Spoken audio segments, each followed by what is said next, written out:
Hi, I'm John. This is my show, An American Scheme, where I'm proving that Diana Ross is Michael Jackson's actual mother.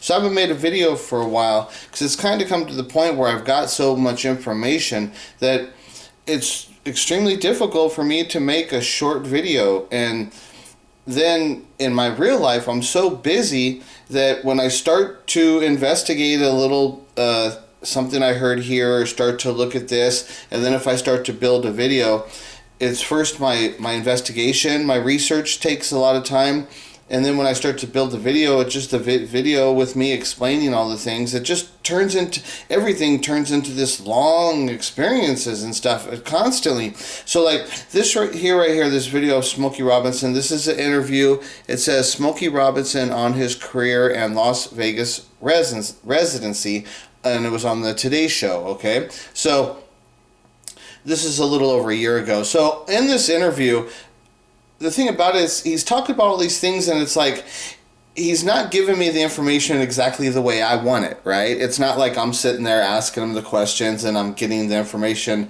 given to me in the order of what I want it, right? So he's telling you things, but there's like in the beginning of the interview, there's a little piece here. Then at the end of the interview, there's a little piece here. Then in the middle, there's more explaining, but it doesn't, so like this interview right here, this is a 46-minute interview. So for me to find the right clips that I want, it's like, okay, I could just talk about this interview. I could show you pieces here and have discussions about it, which, I could just do this, or I could just try and find like little pieces and points and trying to make the key points, because that's what I'm trying to do, is that I'm trying to show people that from when I first had this, about 6 months after Michael Jackson died, that's when I actually had the first idea, when I actually said, oh wait, could Diana Ross actually be Michael Jackson's mother? Okay, I didn't know anything about the Smokey Robinson was going to come into this. I didn't know about the development of Motown. I didn't have any idea that any of what was going to happen from my actual investigation. That was going to start an investigation, and I was going to do research. And through that, I was going to find all these things. I didn't know what was going to happen from me just having that one idea. And so, because that's how it all happened. About 6 months after Michael Jackson died, I was watching the movie Lady Sings the Blues. That's Diana Ross's first movie. So when I was watching the movie, Diana Ross, because I've obviously, people that know the story of Michael and Diana know that there's stories about Michael trying to, maybe through surgeries, trying to have his appearance look more like towards Diana Ross. There's been all kinds of stories like that. But what happened, there's just all kinds of stories with Michael and Diana, right? So I had never thought that Diana Ross was Michael Jackson's mother. Never had the thought about that. None of that stuff happened. And then so I gained more information or whatever, and then so it was the right time. So then I watched that movie, like I said, about 6 months after Michael died. And then as I'm watching the movie, Lady Sings the Blues, sorry. As I'm watching the movie, this was a different thing. This wasn't, when I was seeing Diana Ross, I wasn't seeing, because now I'm watching Diana Ross movie, right? So I'm not watching Michael Jackson trying to emulate Diana Ross. I'm seeing Diana Ross. And as I'm seeing her, now I'm seeing her starring in this movie, and she's singing, and she's young, and you can see her body, her figure, right? And the way that she giggles and the way she does all this stuff, and there's just so much things of what she does. And then instead of seeing Michael Jackson emulating her and seeing it like that, then because what happened is when I was seeing it, I started seeing Diana Ross, like I saw Michael Jackson morphing into Diana Ross. So that's what happened when I was watching the movie. So when I saw that, when I saw Michael Jackson morphing into Diana Ross, that was a different thing. That's what sparked me to have the idea, the thought that could Diana Ross be Michael's mother, because this was a different thing. This wasn't like Michael trying to emulate her. This was Michael as her, okay? And the only way that could be taking place, that connection was that strong, and then in my idea, that's what, in my mind, it gave me the idea, wait, could Diana Ross be Michael Jackson's actual mother? And then so, I was watching the movie, so I watched the rest of the movie. And then after that, I got on the computer, and that's where my investigation started. Started checking on everything. So one of the basic key, like this is a long time ago. This is after Michael died. So this is over 10 years now. I've been doing this investigation. So through the whole thing, the basic thing is right when Michael Jackson is conceived. When Michael Jackson is conceived and when Michael Jackson is born. Okay? So those are just crucial dates, right? Those are incredibly crucial dates and times for my investigation to be occurring around that time in Michael Jackson's life, when he would have been conceived and then when he would have been born. And so what happens was, through my investigation and all the process of everything, I found stuff. And so, like, I'll show you another clip here in a second with Diana Ross, which leads you to Smokey Robinson. But I'm going to show you this here real quick too. Just showing you Smokey, and he's talking about this is the time when Michael Jackson would have been conceived, right around this time. So I want you to listen to what he's doing in his life, what's occurring at this time in his life. So he started working with me to write songs, and about a year or so after that, you know. So just right there, really quick, this is one of the things that happens, is that I know that there's he could tell his story, his real life story, most of the stuff. But then there's the one little part about the cover up, that he got Diana Ross pregnant, and then that they had to give that baby away. And then after they give the baby away, then that's when they start Tamla Records, which then builds into Motown, you know. But they're right in all the development of all this stuff. So right here, what he's talking about is when he met Berry Gordy. So he met Berry Gordy in August of 1957. And so this is one of the things. So right there, he first says he's telling you about meeting Berry Gordy in August of 1957. And then he says, and about a year or so after that, but I think right there is he catches himself in this interview. Because when he says about a year after that, it's like, okay, then he realized, oh no, that's when that's when Michael's born, okay, and that's when we gave him away. So then he realizes in his head, okay, I don't want to talk about that, so let me lead this back over. You'll see how he leads the conversation back over to the beginning of it, back to the big Berry Gordy, because he doesn't want to tell you about a year after that. Like, it's one of those things that popped in his head, but he doesn't mention anything. He just, like, he says about a year or so after that, and then he switches back and he goes back to the beginning here. Let me show you here. I met him in August because I graduated in June from high school, and I met him in August, and I. So see right there. So what happened? So see, he says Berry Gordy. Me and him. He was teaching me how to write songs, and then he says. And then about a year or so after that, and then he jumps right back to the time, and he says, well, I met Berry in August. See what I'm saying? So he's thinking about when he met Berry Gordy, and then he said about a year or so after that, which would have been August, well, that's when Michael Jackson's born.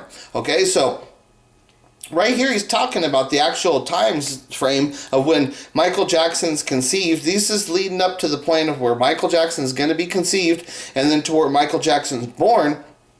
About a year or so after what he's talking about there. And that's what he says there too. He says that one little slip of the tongue. Oh, well, about a year or so. And then he doesn't say anything about that. He says, oh, well, I can't talk about that. Let me go back to the beginning. And then he says, okay, so he says, I met Berry Gordy in August, because he's thinking, and now he's got August in his head. And he's like, well, I can't talk about the Michael August stuff because that's when Michael's born. So he says, let me get back to the beginning. And he starts talking about meeting Berry Gordy in August of 1957. So now this is the setup for the development of Michael Jackson being conceived. So Berry Gordy and Smokey Robinson don't know each other. In August of 1957, let me get a drink. Hold on a second.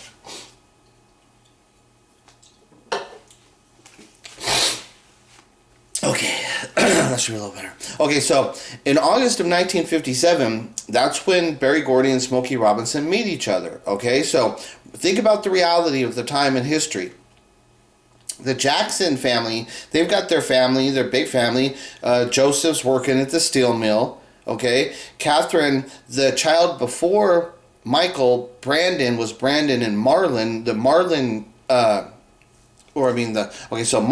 so the Brandon kid dies. Okay, so think about the reality of this situation. What's occurring before Michael Jackson's born? In the Jackson's house, they've got a bunch of kids already. Joseph's working at the steel mill. Nothing's really going on there, right? The child before Michael was supposed to be twins, but one of the kids dies during a birthing experience type of thing, as you know, bigger story, whatever. Right? So the child before Michael, you have like the bad birth. The one kid dies. They've already got a bunch of kids. Joe's working at the steel mill. Nothing's really going on, right? So that's the environment in the Jackson's household. But if you go look at the environment, what's going on in Smokey Robinson's life, Smokey Robinson has just met Berry Gordy in August of 1957. He starts to work with him, and then that's what leads to the development, because that's what happens is that when Berry Gordy meets Smokey Robinson, Berry Gordy has not made Motown. That's the thing a lot of people don't understand. They don't understand that Motown it's not been made yet. These guys, when they meet each other, they develop Motown together. This whole process starts right here at this moment. And the key moment in the development of Motown occurs basically like you're talking maybe 3 months before Michael Jackson's conceived. Okay, that's what I'm telling people about what's going on here, and this is how Michael's given away. Because when you understand the true reality of the situation of what's occurring is that Smokey Robinson and Berry Gordy are trying to build a record company together. Right after they meet each other, about 3 months after they meet each other, Michael Jackson's actually conceived. Now that's just a thing, these are just facts, okay? So, now let me show you, there's another part here, I want you to see what's going on in Smokey Robinson's house at that time. I grew up in a house where there was 11 kids, man. My mom passed when I was 10. So my oldest sister came back to live. When I was born, my oldest sister was 17 and my youngest sister was 14. Okay, so Smokey Robinson's mother passed when he was 10 years old. Okay, so at that time, when he's 10 years old, his oldest sister's 27. Okay, and she's got, at that time, he'll say here, she's got 6 kids. Okay, she's got 6 kids. So now, she was 17 years older than he was. So her kids are old, they're closer to Smokey's age, like he says, they're more like brothers and sisters and stuff. That's how more like in that house. Okay, so what happens here is that what you're going to hear is that that's the environment of what's going on in Smokey's house, is that he's living in that house, his sister's raising him with her family, and Smokey's like in that house because his mother had passed away. Okay, but one of the other things that happens is that Diana Ross, when people know that Smokey and Diana Ross are really good friends, but what most people don't understand about the situation is that Diana Ross is best friends with one of Smokey's nieces named Sharon. Okay, so Smokey's older sister, one of her kids, Diana Ross is best friends with her. And because of that occurring, Diana Ross goes and stays the night in her best friend Sharon's house. Because of this occurring, Diana Ross, that enables her to sleep over in Sharon's house, which is Smokey Robinson's house. So Diana Ross, at this time of what I'm saying is when Michael Jackson's conceived, Diana Ross is best friends with one of Smokey's nieces and is actually... that's enabling her to sleep over in Smokey Robinson's house at the time when Michael Jackson's conceived. This is what happened at the time. This is the story from my research and the development of what I'm showing you, what's going on here. And so like I said, think about what's going on in the Jackson's household, right? Now let's look at what's going on in this environment of what I'm saying, that this is the actual environment of where Michael Jackson's, and look at what's going on here. And you'll see that the settings and everything sets up perfectly for what I'm saying. So here, let's listen a little bit more of this. And so my older sister had 6 kids of her own by that time, so she came back to live in the house when my mom passed. So, and she brought her kids, and she ended up having 10. So there was like 11 of us. My nieces and nephews are like my brothers and sisters because we were raised together. See, okay, so that's what he's telling you now. He's explaining to you the situation about what was actually going on in the house that he was living in. The house when he talks about saying, I knew Diana Ross for a long time. We were good friends. I've known her since she was 8 years old. But the whole story, when you understand the whole context of the story, it's like, oh, well, yeah, there's much more to it because Diana was best friends with one of Smokey's nieces, one of Smokey's sister's kids. One of them is named Sharon. That's the one that Diana's best friends with. So I wanted to play this first so you guys could understand this. When you hear Diana now you're going to understand what she's actually talking about. Now let's listen to this. But who was your first love, though? Yeah, who was that? You mean, that are you first guy talking about you kissed man? behind? Are you talking about man love? Oh, yeah, I should have specified that. I'm sorry. Smokey Robinson was my first love. I really loved him.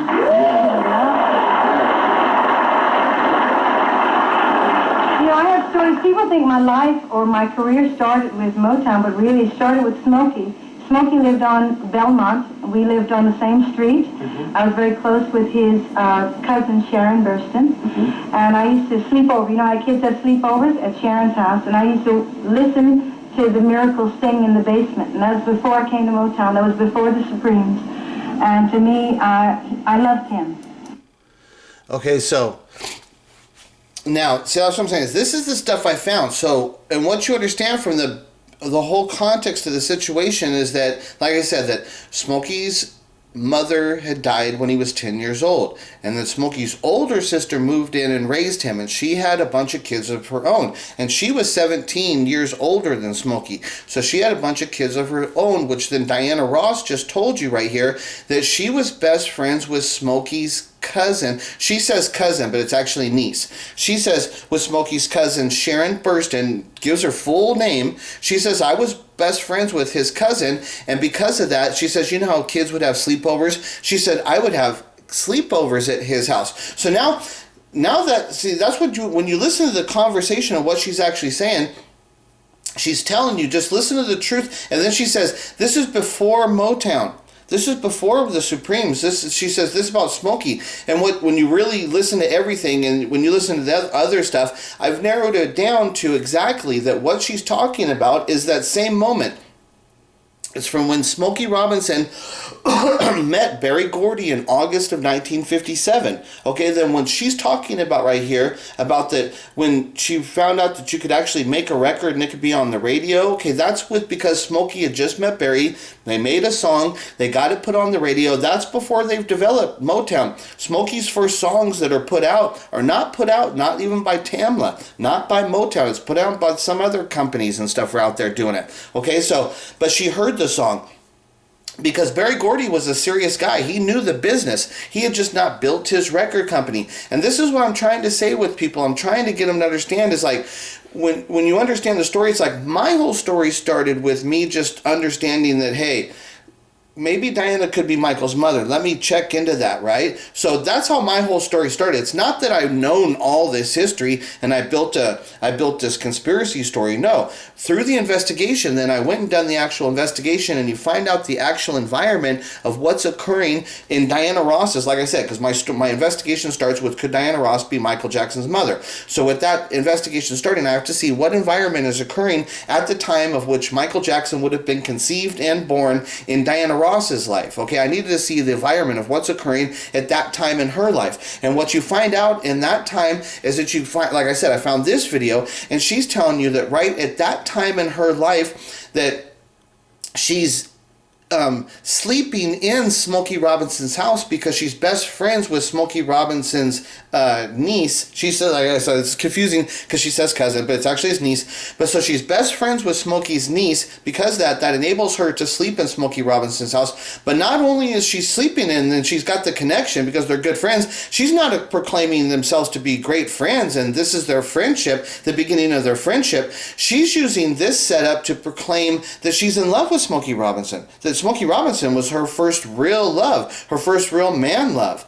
okay? And that it was Smokey was the one that got her into Motown, and everything occurred through Smokey, okay? And that she's even having this conversation. It's a really weird conversation to ever being occurring, because she's not even actually 14 at the time when she actually gets pregnant by Smokey. She's only 13 years old, okay? Because she doesn't turn 14 until March 26th of 1958. So a few months after she conceives Michael, then she turns 14. So she gives birth to Michael at 14, you know. So, but that's the whole problem. Now Smokey's 18 and building a record company and see now when Barry Gordy and Smokey Robinson started to develop the company together, before Diana lets them all know, hey, I'm pregnant, before that happens, Smokey and Barry have already made a record. They've established a relationship. They're starting to build this company. Barry's trying to build a record company. That's what he's trying to do, and now he's got his guy. And they're starting to work together. So right as they just start to really get their relationship solid, built, that they're doing this, Diana springs on them, hey, I'm pregnant. Okay? So now it's not just her and Smokey Robinson's issue of what they're dealing with. Now she's involved Barry Gordy. Barry Gordy's directly involved because he's working with Smokey Robinson. And so the whole issue of how Michael gets given to the Jackson family. Now, think about the Jackson family. Like I said, the one child, Brandon, had died at birth right before Michael comes into the house. Okay, so if Joe Jackson's looking for any kind of opportunity in his life, because nothing's really happening, right? You can see what's going on in their life at that time. And then they just had a kid that just died at childbirth, right? So that's the environment, what's going on in the Jackson house. Now they get offered an opportunity from Barry Gordy, an old friend of Joe Jackson's who's in the music business. And that's what Joe Jackson really wants to do, is wants to be in the music business. So when Barry Gordy offers to Joe Jackson, hey, I want you to take this kid and raise it like it's your own kid, and we'll give you money, and then you could see that's where the whole spark in Joe Jackson's life, that's what sparks him to start training his children to be musicians, because now he's got a direct contact and a connection back to Barry Gordy. But he doesn't know that Michael's going to be the talent of what he's going to be. That all develops later. That stuff, we go into explaining all that stuff, and but what I want you to see is that the environment of where Michael was born. And think about the reality of, would the Jacksons have allowed Michael to be given to that family? And it's why not? They would have had another kid in the house anyways. The one kid died. And then that kid would not have come with all the gifts and opportunity of what came along with the Michael kid that came into the house. Now you've got a connection to Barry Gordy. Now you're going to be getting funded directly every month. You're going to be getting some kind of compensation. You have to give them some kind of money. So of course they would have taken that child in the house. And if you can see, when you see the actual realities of how their life developed after that, you can see that it changed and it developed because at that moment when they got that child. And then you can see that the reality of what happens in Smokey Robinson with Smokey Robinson and Barry Gordy and then Diana Ross. Now when Diana Ross gives Michael away at that time, you'll see that right after she gives Michael away, then that's when she starts to, her music career starts to develop, when she starts in the Primettes, when she's 15. That happens right after everything happens. They get the Tamla label. That happens right after they give Michael away. Right after they deal with all that, then they go ahead and now it's all boom. We're getting this done. And that's how everything gets built. Everything revolves around this moment in time. And when you go and you look at the actual moment in time of what's occurring, what you find out is that Motown is being developed at the actual time when Michael Jackson is conceived. What you find out is that that's the actual moment in history where the beginning moments of Motown is being developed, and that's how it all occurs, is at that moment in time. And you find out that in that exact moment in time, you find out that Diana Ross is actually sleeping in Smokey Robinson's house. And not only is she sleeping in his house, she's proclaiming that Smokey Robinson is her first real love. She's proclaiming her first real love to be Smokey Robinson, and she's sleeping in Smokey Robinson's house at the time that Smokey Robinson is trying to build a record company with Barry Gordy.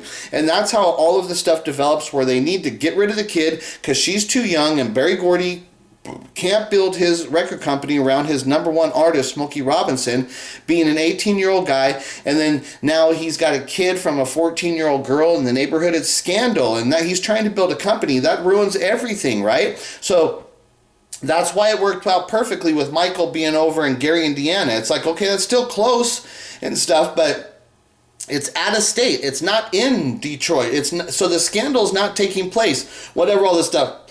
And then the way they covered it up by having Diana just give the baby to them, I don't know exactly how that occurred, but if she gave the baby to him, she gives birth, and then she gives the kid to the Jackson family, and they have the doctor there sign on the birth certificate that child came from Catherine, well then that's all the cover up you need to do. That's it. It's covered up. It's their child. Michael's their kid. They don't have to worry about, there's no things that, it's their kid, you know? That's all they would have had to do. To get covered up, they just needed to get that birth certificate fixed right there. And that's it. There's no adopting them. There's none of that stuff. That's their kid. You know, you don't got to get any blood tests. There's no stuff. They said it's their kid. The doctor said it's their kid. That's it. That's their kid. And that's how the whole story goes along. And, you know, until Michael shows that he's got talent. Then that's when you get into the next stage of where, because we don't know the true story of like when Diana becomes a star and stuff. We don't know, like, would she come back to that kid? We don't know because of what happened is that Joseph turned the kid into a talent and brought the kid back. He boomerangs, the kid comes back to Motown, which I think is just the greatest story. When you understand the Michael Jackson story, and then when you understand the truth of my story of what I'm saying, when you understand the reality about Michael Jackson's story that he was given away as a child, and that because of his talent with Joe Jackson now nurturing that talent, the kid now comes back, and he comes back to them on his own. It's such a great story. It's so awesome. And that's the one thing about why Berry Gordy did sign the entire Jackson 5 thing, because it was one of those things that's like, that was a moment of God. When Michael came back to them, they all would have recognized that Berry Gordy and Smokey Robinson and Diana Ross, they all would have recognized that they'd given that child away, okay? They give that child away to allow for them to all fulfill their goals and their, you know, make the achievements of what they wanted to do to build the record company and become stars, right? So they all did that to allow them to have the success of what they ended up having, right? But then the kid ends up, they don't end up going back and finding the kid and saying, look, you're my kid, I'm a big star, I'm going to take care of you. That's not what ends up happening. The kid ends up coming back to them. It's like, that part is like, and so they all would have saw that happen. It's like, holy shit, that's the kid that we gave away so we can make Motown happen and all that stuff of how all this all developed. And then, you know, 9 years later, Joe's bringing the kid back to them, and now the kid's signed back to the Motown when he's freaking 9, 10 years old, whatever. I mean, it's ridiculous. It's an incredible story how the kid boomerangs back to them. Now they're all big stars. Now the kid's got all the talent, but he's being nurtured in this Jackson family, so it ends up turning it into the Jackson thing. That ends up being developed.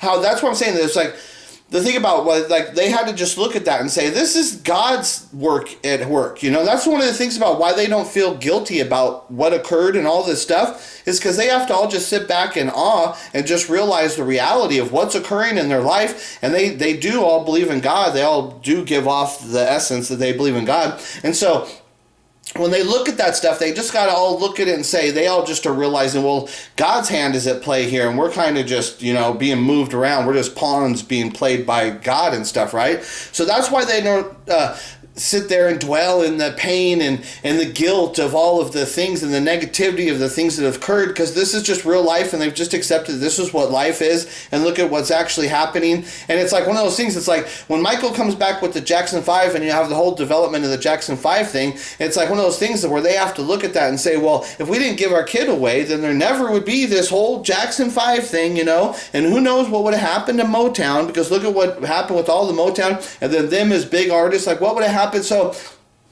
they all just have accepted that, and there's no guilt and there's no shame to them that they've done that. But they can't expose the truth. It's not because they feel guilt and shame about exposing the truth. It's because the truth, the true story of what happened about Michael being abandoned and him not being a Jackson, and it's so directly connected right back to Motown. And you're talking about the actual, like, the image, you know, and the iconic name of Motown. And it's so the Michael thing, it doesn't just directly affect the Jackson family, it directly affects the actual development of Motown Records, and it actually affects the actual whole people, the Berry Gordy, Smokey Robinson, Diana Ross. So you're talking about the integral founding members of Motown and stuff, right?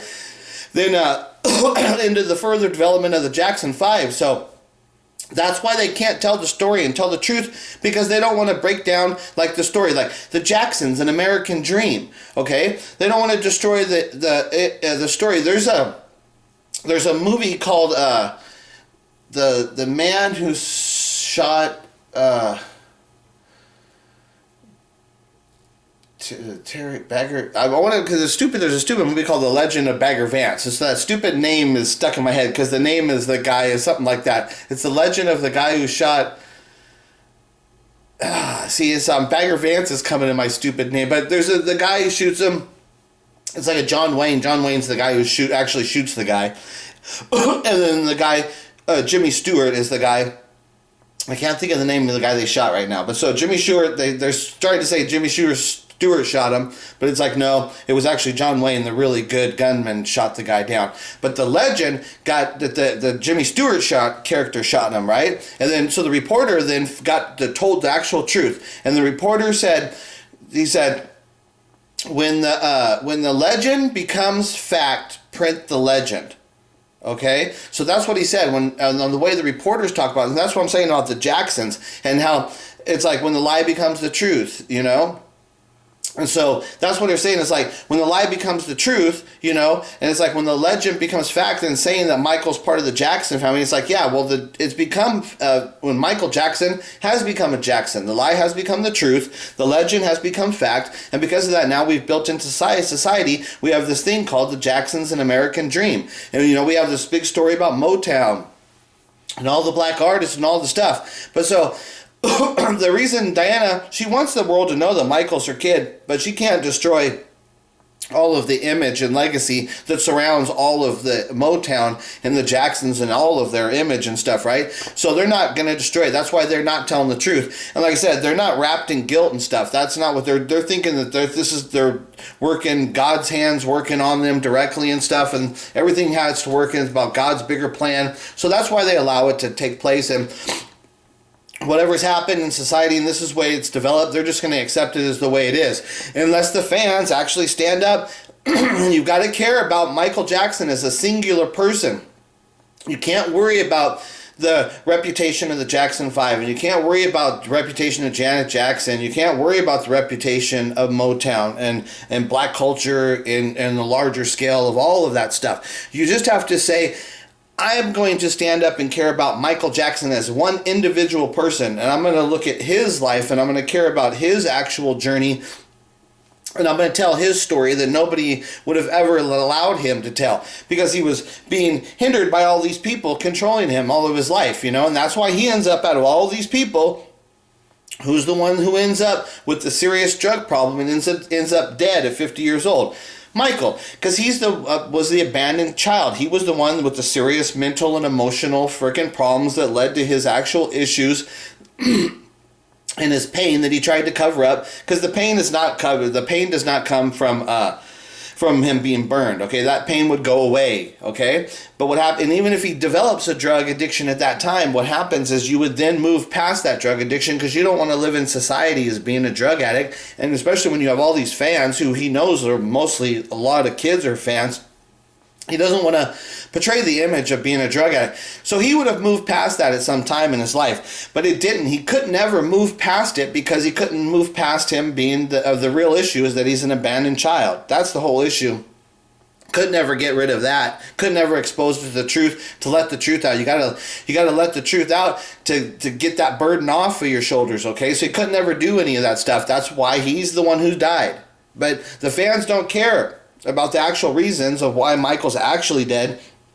They want to blame it on all this stuff. They want to blame it on all that stuff. They don't deal with the actual man, the actual issues of what he was actually dealing with as a human being, and the actual truth of what actually caused all of his issues is the reality is that Diana Ross got pregnant by Smokey Robinson right at the same time that Motown was being developed by Smokey Robinson and Berry Gordy. And because that would have hindered the development of the company, and it could have put a stain on that company if Berry Gordy allows his number one first artist to have a child from a 14-year-old girl that lives in the neighborhood, that could have caused a scandal that was too much for them to attempt to build that company around that kind of a scandal that could exist. Okay, so they weren't going to do it. So that's the whole motive, because that's what people got to talk about. Well, what's the motive? That's the motive. That was the whole motive of why they had to get rid of the kid. And they did get rid of the kid, because then you see the difference in what happens, what occurs in the Jacksons household, what occurs before Michael's coming in the house to what happens at the time when Michael comes into that house. That's a whole different story now. What happens when Michael comes into that house? The story changes, and it's not because it changes because Michael shows talent because he's just a baby. The reason the story changes is because where Michael came from. And you can see that the story changed, but it's not. And it's one of the things that I show you is when you actually look at the reality of the evidence and the facts and the dates and stuff, and you'll see that it all aligns perfectly, because you'll see that when Michael comes into that story, when he comes into the Jackson's house, when you see that things started to change. And they started to actually focus more on music. That started to come. But that started when Michael came into the house. But it wasn't because Michael showed talent. It was because Michael was given to him from Berry Gordy. That's how it happened. And when you actually look at the reality, you can see that the evidence lines up exactly with what I'm saying. That's how all this stuff lines up, all constantly. That's what will happen when you do actually investigate this stuff. You'll see that the real evidence aligns perfectly in the context of the story that Michael is actually the love child of a 14-year-old Diana Ross and her first love, Smokey Robinson. That Michael was abandoned to the Jackson family so that Berry Gordy could build Motown records with his his first artist, Smokey Robinson. And that's why then Joe Jackson builds the band because with the kids and stuff, all because he's got the connection back to Berry Gordy through the kid. And as soon as the kid showed the talent as a singer, he went on the road with those fucking kids. Because now he knew, this is real. This kid's got talent. We can't lose now and shit, right? So that's the whole story of stuff. And so when I make these videos, and even just trying to explain, I'm just trying to explain one simple little moment in time, and I can show you all kinds of other documents and all this stuff and talk about it. We could talk all about it all day. This one little simple time in history. But that's the problem with my story, is that I've got too much evidence. I got too much information, and when I put these videos, it's just constantly, they're too much, and it all takes up so much time and it's so much effort. We're at a point now in my life where it's gotten to be just very difficult. It's very, very difficult for me to do this and stuff, right? So, like I said, I'm struggling on trying to make videos, but it's not because I don't have the information and I don't have good videos to make. My problem is I have too much information. I've got too many good videos to make, and I'm struggling really hard to find the time to do it. And then what happens is I just get yelled at too. Basically, I got like 10 supporters, maybe another 10 that support me that I don't really hear from and stuff, but that's about it. But then I get at least that many people that are negative, and then a larger scale, what happens after my original supporters, then all I get is just negative people just yelling at me and stuff, and it's like weird, and then I got all these people running around trying to claim that they're Michael Jackson fans, and they're doing this and they're doing that, they're their fandom, we're going to keep Michael Jackson's legacy alive, but they can't even listen to a Michael Jackson story that's been done by me, a real Michael Jackson fan that's actually done a real Michael Jackson investigation, but this has no interest to them. So that's just the world we live in. All right, talk to you later. Bye.